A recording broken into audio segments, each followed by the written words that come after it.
Rich said, if you haven't taken a chance to have a piece of pizza and a soda, do so. We also have some information on the back counter if you'd like to take some information and read it later. My name is Carrie Curtis. I'm one of the organizers of the Yes on E&F committee, and we want to welcome everyone here today. Just to kick it off, I'm going to introduce Rich McLaughlin. Rich is going to go through a short presentation just to give you a little more information about E&F and both of those measures. Rich has had a long history with government contracting after a stint where he retired as a Navy pilot. So he's got a wide range of experience. He was also he's a former general manager of Gold Mountain CSD and also a former board president of the Gold Mountain CSD board. Rich. Thank you, Karen. Yeah, that Navy pilot stuff was a long time ago. So this is, I think, my third retirement out of the CSD. All right, so just a few ground rules here, housekeeping things. If you don't know, if you're not familiar with Memorial Hall, the bathrooms are right out the front door on the left and right. So feel free to get up at any time. And what I'd like to do is just, first thing is I want to introduce our panel up here. When it works, it works. Okay, Phil, you've just been nominated to advance slides. Okay, we've got, all of these people were not directly involved in this effort to form a new fire district, but they all are representatives that have a real interest in improving and providing better and more professional fire protection, emergency services through Eastern Plumas. And there have been a lot of questions that have come up on message boards over the last few weeks. So we thought it would be good to have a wide range of folks up here. So we'll start off here. We can do this two ways. I'll just start on the left. Okay, so we got Duncan Cameron, he's the chief of the Sierra Valley Fire Department. And next to him we have Kenny Osborne, fire chief for Beckworth Fire. And then we've got Dwight Sarasota, he's supervisor from district number 1. And then we have Jennifer Stevenson. Jennifer is what's your official title, Jennifer? Executive Officer of Plumas County LAFCO. If you're not familiar with LAFCO, and some of you I know are very familiar with LAFCO, others might not be. LAFCO is the organization that really oversees all the special districts in Plumas County. And we have a lot of them in Plumas County. So then we've got Jeff Engel, supervisor of District 5, and we've got Scott Packwood, Chief Cal Fire Lassen Modoc unit, sitting over there on the right side as you're looking at it. So we're going to go through, I'm going to give you a little presentation here to talk a little bit about what E&F is, what they are, why they're important, and at the conclusion of that, that'll just be, I think it's just like 6-7 slides.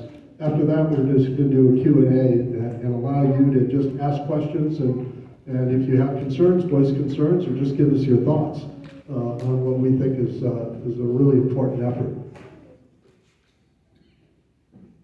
So, these are. Okay, so a little history. Of the 21 fire districts in Plumas County, 7 of them serve the eastern part of the county. And it's just, I won't say it's a mismatch, but we've got these little fire districts all operating as volunteers, all operating individually across the eastern part of the county. And this process of looking at a better way to do this started almost 5 years ago when we had a meeting out at the Beckworth Fire Hall. And at that meeting, we had all the fire districts in eastern Plumas County, including Gray Eagle and Plumas Eureka were represented there. Jennifer Stevenson gave a presentation talking about some of the options that we would have to provide better services. And so this whole effort grew out of that meeting 5 years ago, almost 5 years ago. So it's not been something that we've done quickly. It's not something that we've done lightly. It's been a really concerted effort. And I think that anybody in local county government interest in this, and we'll go through it in a little more detail. One of the biggest issues, as with anything in government and anything in business, is revenue. The revenue required to operate fire departments, when you talk to training, when you talk to equipment, you talk to every aspect, you talk about infrastructure and firehouses, the revenue available it just has not kept pace with the requirements out there. And so that has been a huge issue, and I know a lot of you are concerned because you've heard about the parcel tax, and we're going to talk about that in a few minutes. But the reality is they just cannot continue in the long term operating on these shoestring disparate budgets. So that's been a real issue for us. Small fire departments in Plumas are competing for the same grants, and you talk about grants. What grants? So they depend on a lot of basically free money from the state and the feds to help keep their operations going.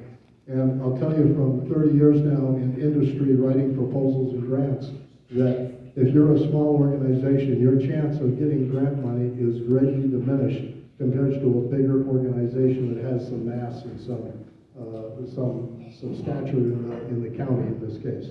And so these little fire departments all compete against each other for grant money, and they've been relatively lucky so far, but it's just getting harder and harder to get those dollars. More importantly, I think they're competing for volunteers. I don't know how many, I would suspect most of you in here are very familiar with firefighting and the volunteer fire departments, but volunteerism has gone through a huge change over the last 15, 20 years. You go back 50 years, and if you were an able-bodied male in a rural community, you was expected to be on the fire department. You'd be on a bucket brigade or a hose brigade. You go out there and help if there was a fire. And they were as much social organizations as they were fire departments, and that model worked great.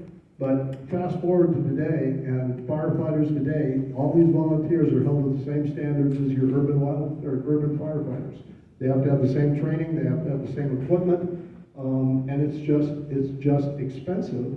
And a lot of them have to pay for some of their own equipment just to be volunteers. So the ability to attract volunteers and the competition for volunteers is just continually getting harder and harder and harder. And so this effort, one of the big goals here is to help us solve that volunteer problem and have one cohesive fire force here in the eastern part of the county. The same goes for qualified staff. Everybody here is familiar with the fact that the Portola Fire Department was disbanded. It wasn't just because of volunteers, although that was part of the issue, but the Portola Fire Department got behind in some of the training records and some of those things that the state just requires you have up to date. And so you have to have staff to do those things. You can't do them with just the volunteers that come in to fight the fires and do emergency services. So those things are all in competition now among the fire departments in this area. And the other thing we have great concern with is there's only 2 ambulances that serve Eastern Plumas. At any given time, one or both of those ambulances may be in the transport business, moving people back and forth to the hospitals in Reno. So if you have a life-threatening emergency anywhere in our part of the county, you may or may not get an available ambulance. And so what that means is our firefighters have taken up the slack over the years, and now they respond to a lot of the emergency services. Almost uniformly, anytime the ambulance is called out, firefighters get called out at the same time. And that puts a huge burden on the volunteers, because the volunteers not only have to be trained and qualified in firefighting, they have to be trained and qualified in emergency services and emergency response. So it's harder and harder to get volunteers that are willing to make that commitment. Now, we are extremely lucky that in our 4 fire departments in this area, we do have good volunteers. And and it's great, and we're all thankful to those people who are providing the service they provide to the community. But the fire chiefs will tell you that the model just is not sustainable. And this isn't just Eastern Plumas County. This isn't just Northern California. This is a national crisis of volunteer fire departments. I mean, volunteerism in any area, from the fire departments down to Portola Railroad days, which I led for 7 years, is really, really hard to get people to volunteer.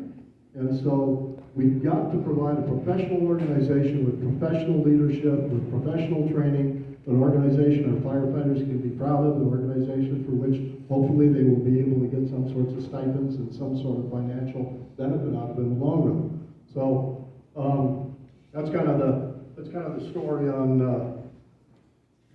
You're supposed to be slides, Richard, since this is okay. All right, so creation of a new fire protection district. Why choose a new fire district? Well, there's been some discussion recently about why this is a new fire district. And when Jennifer gave her presentation to us 4.5 years ago, she offered up some options, all of which were centered on the idea of being stronger together. One was to do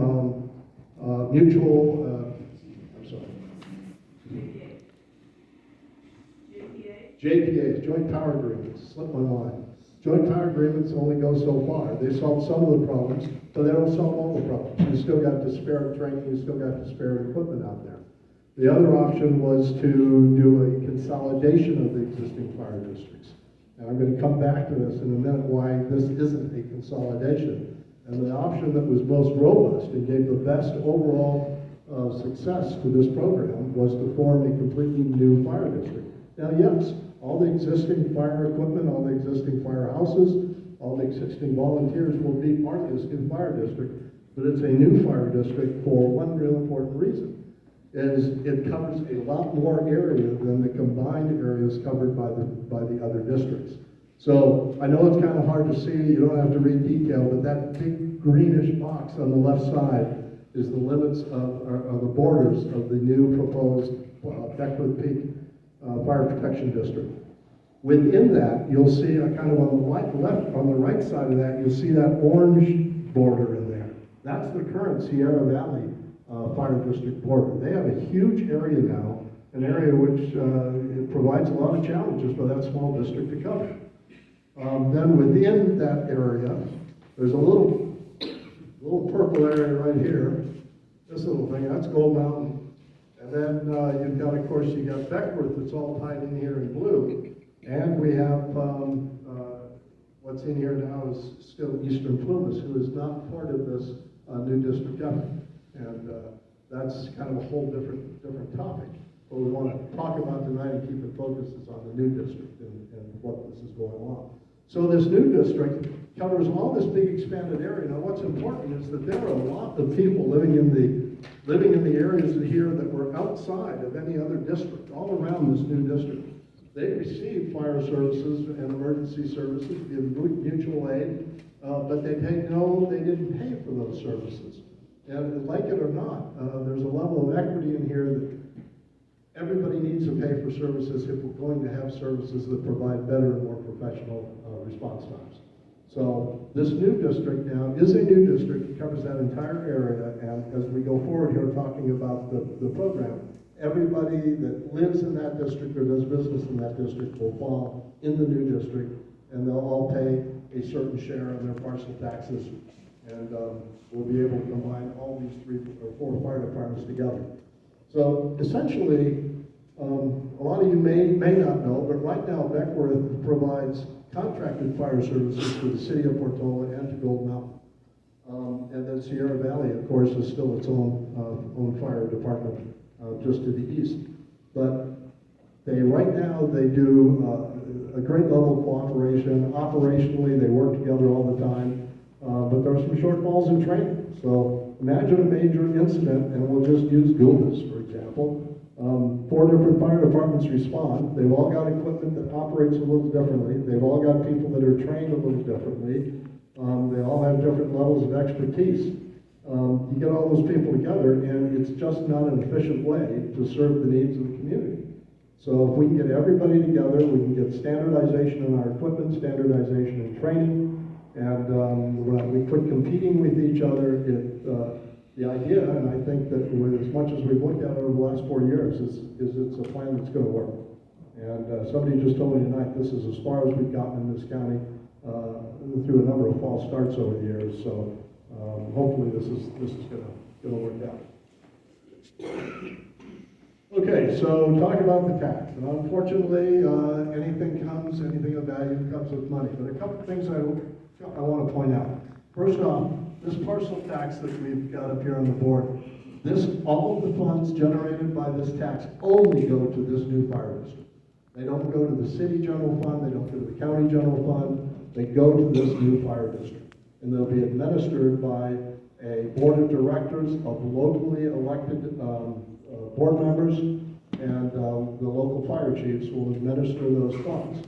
And we spent a tremendous amount of time working out the long-term budgets for the fire department, working out the reserve requirements to upgrade fire stations and upgrade equipment, identify surplus equipment that can be sold or bartered off. And we came up with a very complex model, and it's difficult. We tried probably half a dozen different models to come to some parity and some level of fairness. And a lot of them sound great until you start looking at one other class of occupants in the district. You find out, well, that really isn't fair. So this model that we finally settled on after a lot of thought provides a relatively small special tax that will be collected on your property tax rolls annually. And it goes specifically to the fire department. And it's based basically on that residential improved number up there at the top blue column, which is the base is $110 a year for a square footage of up to 1,800 square feet. Now, some of you that live in the city of Portola are paying significantly less than that, understand that. And there are people that we have made provisions in this fire tax for low-income people to apply for an exemption. So if you fall under the federal poverty mandates or various limitations, there are provisions to relieve that pressure on. As homes get bigger, there's an additional 2 cents per square foot up to a maximum of $200 a year. So the maximum you pay is $200 a year for this parcel tax, depending on the size of your house. And then we can go down unimproved land. You'll see as the base rate is $55, and that's 2 acres of property. There's an additional $1 per acre up to $75. But one of the other big issues that jumped up was ag and timber property. You go out in the Sierra Valley and you don't measure acreage by 1, 2, 5 acres. You measure acres by hundreds of acres or thousands of acres even. So there are a couple things. This, first off, the tax rate is such that there's a maximum fee, and then there's another option if you have parcels that are next to each other and are in the same category in ag and timber, they can be counted as a single parcel for tax purposes. So we talked to one of the ranchers out in the valley who's got several different parcels that will all be combined and taxed as one parcel. So I think we tried to find answers. We tried to find parity and fairness across the board here. You can see the different rates there listed. I like to think in terms of it, so if I have to pay $200 a year for better fire protection services, I equate that to things I'm giving up. Maybe a few dinners out, maybe a bottle of Jack Daniels that I can't buy. There are a number of things that, that I'm happy to give up for better fire and emergency services. I don't want to be driving down Highway 70 and get into an accident and not have somebody that's going to come and save my butt. I was just talking to the guys today. They had 2 accidents out on 70 this morning, or an accident and a fire. So these guys are being run ragged. So anyways, that's the new proposed special tax. Karen, do you have anything to add to that at this point? Yes, the tax does,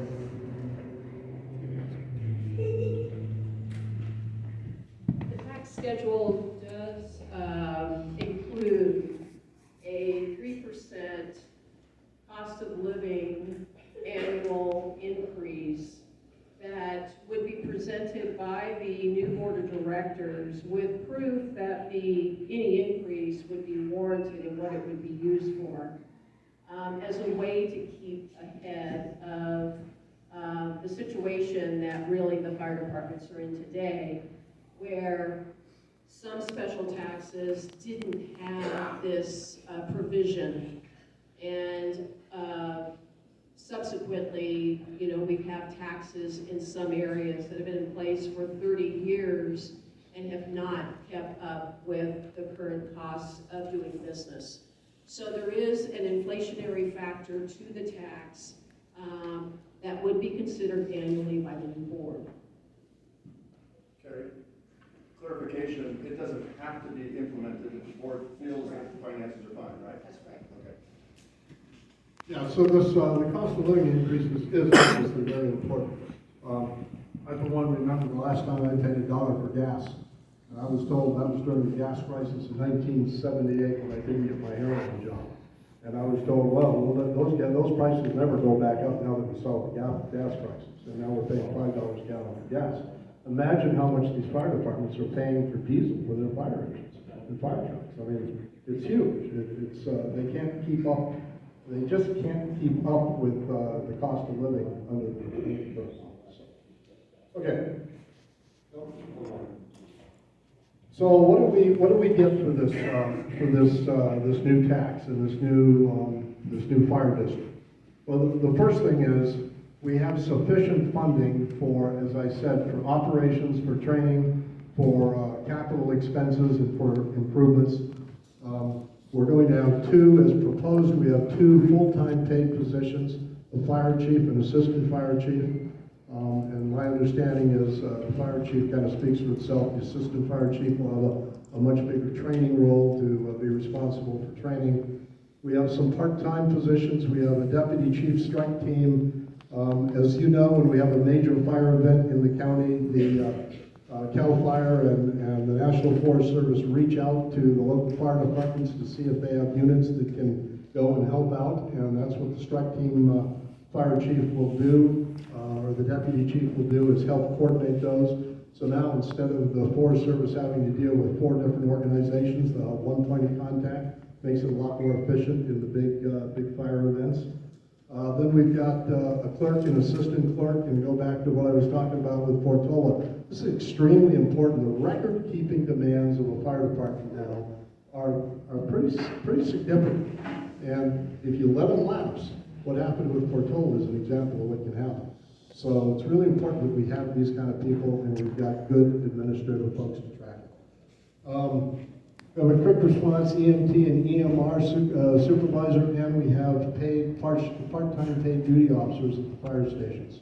So instead of driving by an empty fire station and waiting for a call and having volunteers, you'll have part-time duty officers at these fire stations to help coordinate responses. So that's kind of the structure. There'll be an auxiliary coordinator, which is a non-paid position that will hopefully coordinate the auxiliaries of the 4 different districts. Sierra Valley has a great reputation for raising money through all the events that they hold out in Sierra Valley. Beckwith does that as well. I think Portola has been, since the fire department disbanded, hasn't been as active, but we want to see those things get active again, because that kind of community involvement really helps in the fire district. And then you see we have these, again, non-paid positions. We have a division chief at Gold Mountain, Beckworth, Portola, and Sierra Valley, and they are responsible for their local, just like a battalion chief is in a big urban fire department. So that's the organization. That could change. You know, the budgets for these things are a bit in flux, but that's what we foresee at this point. Okay, Bill, one more. So there's two measures right now that we know will be on the ballot. Measure E is the formation of the new Beckworth Peak Fire Protection District. It has to pass by a 2/3 vote of the people voting. So well, that's why we've been out campaigning hard for yes on E&F, because we need to get this new fire district passed. Measure F is the special tax that supports the fire district. Without Measure F passing, even if E would pass, E becomes moot if F doesn't pass. But due to the state election laws, they do have to be separate motions on the ballot.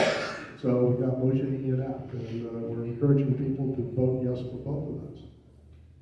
The election of the new 5-member board of directors will be dependent on what the voting office tells us up in Quincy, whether they've got enough board members to fill it, or whether they have to put that on the ballot. We don't know yet.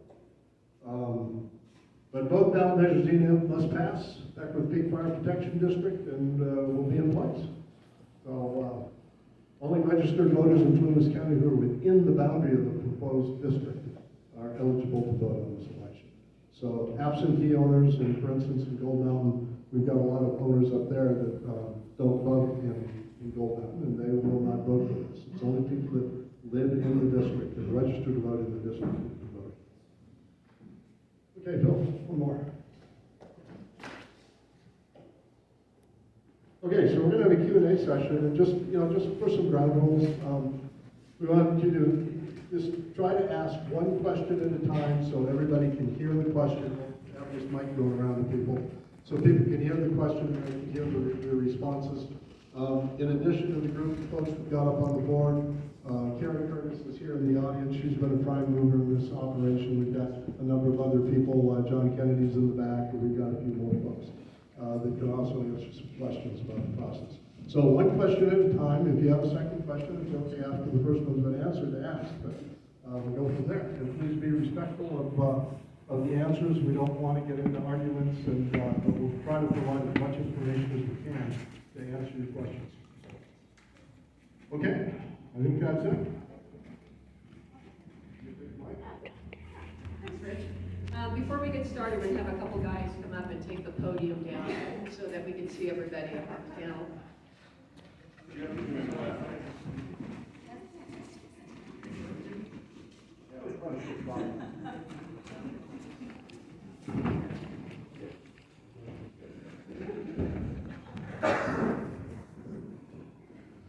Okay, so we'll entertain questions. Raise your hand. We'll give you the microphone. If you don't know who to ask the question of, don't worry about that. We'll try to make sure that the appropriate person that has that information is answering for you.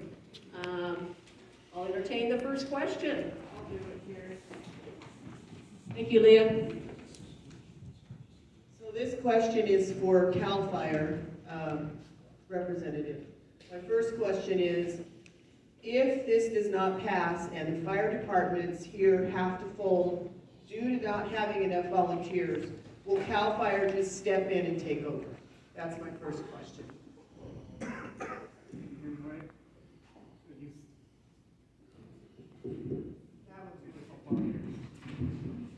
How about now? Okay, good evening. My name is Scott Packwood. I'm the unit chief with CAL FIRE Lassen Modoc unit. We also administratively oversee Plumas County. So to answer your question, would CAL FIRE just step in and take over? The answer to that would be no. We are a big, complicated agency. There's a kind of a misconception sometimes that we do municipal fire type stuff. Most of the areas that happens in are under contract with the municipality or that local jurisdiction. So I guess I could use Butte County as an example. CAL FIRE does respond and staff engines all throughout Butte County and Butte County Fire through a cooperative fire agreement, which has a whole rate and fee structure that is pretty costly.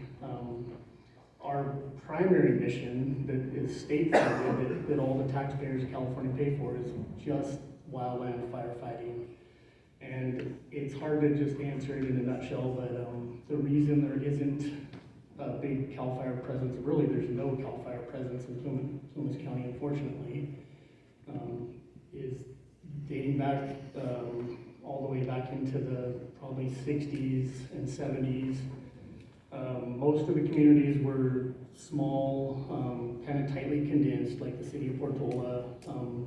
Didn't have the outlying kind of urban sprawl, I guess, for lack of a better word, that we have now. Just the scattered few ranches on the private land, and we had agreements between the state and the federal agency, the U.S. Forest Service, or BLM, or BIA, whatever federal jurisdiction was there, that we had an agreement. They would protect state lands, and we would protect federal lands, depending on where our facilities were located. So since Plumas County was predominantly forest and timber covered county, it was predominantly covered with U.S. Forest Service resources, and we at one one time paid the U.S. Forest Service to have a certain amount of resources throughout Plumas County to take care of the state responsibility area. Over time, into the late 60s and early 70s, that transitioned to what we all refer to in the fire service as the CFMA. It's the California Cooperative Wildland Fire and Stafford Act, which is an agreement between BIA, National Park Service, U.S. Forest Service, let me look at my notes here, I forget a couple of them sometimes.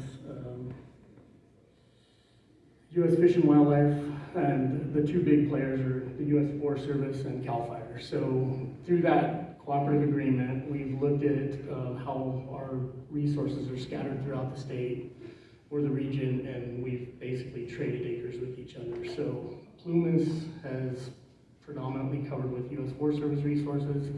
They protect the wildland fire responsibility in Plumas County on state land. And then throughout other parts of the state, we protect the wildland threat on federal land. So that's how we got to where we're at. But in a nutshell, to answer your question, no.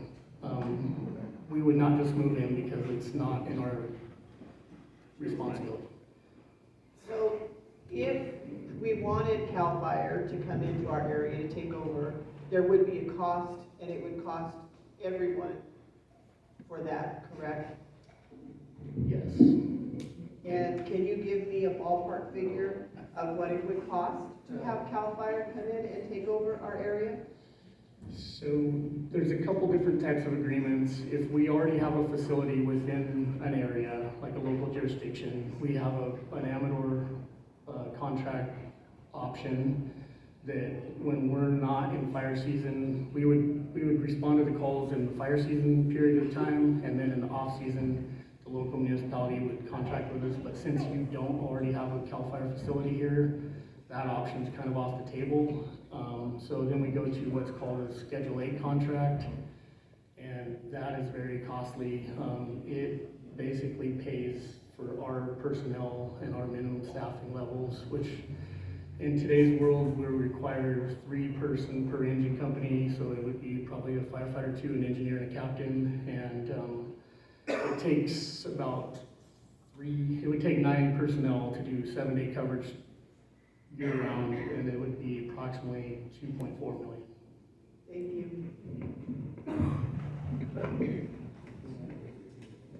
Thank you. Thanks, Leah.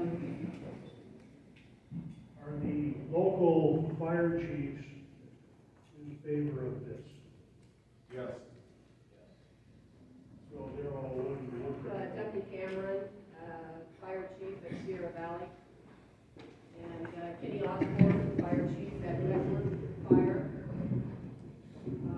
I'm going to say a few words about the cooperative effort here. Yeah,